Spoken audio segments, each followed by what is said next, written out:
Gujarat live ન્યૂઝમાં આપનું હાર્દિક સ્વાગત છે।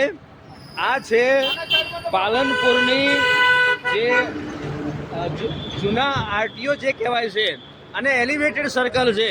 એ એલિવેટેડ સર્કલમાં હું આપને બતાવવાનો પ્રયત્ન કરીશ કે જે વાહનો રોંગ સાઈડ આવે છે અને હાઈકોર્ટનો એવો આદેશ છે કે ભાઈ રોંગ સાઈડ આવતા જે વ્હીકલ છે એમને દંડ કરો, અને જો દંડ કરવાથી ન માને તો એમને જેલ કરો।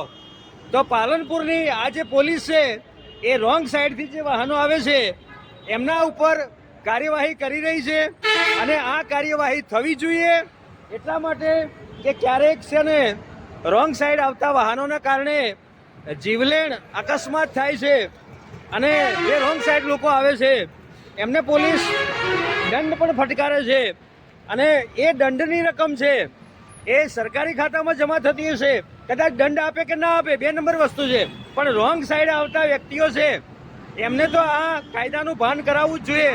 આપણા ગૃહમંત્રી હંસ સંઘવી સાહેબ છે અને હાલના ડેપ્યુટી સીએમ એવું કહે છે કે કાયદામાં રહેશો તો ફાયદામાં રહેશો, અને હાઈકોર્ટનો પણ આદેશ છે કે ભાઈ રોંગ સાઈડ જે આવતા હોય એ રોંગ સાઈડ આવતા વ્હીકલોને તમે દંડ કરો, અને તો જ આ જે પબ્લિક છે એ કાયદાનું પાલન કરશે। The Gujarat live news, Banaskantha.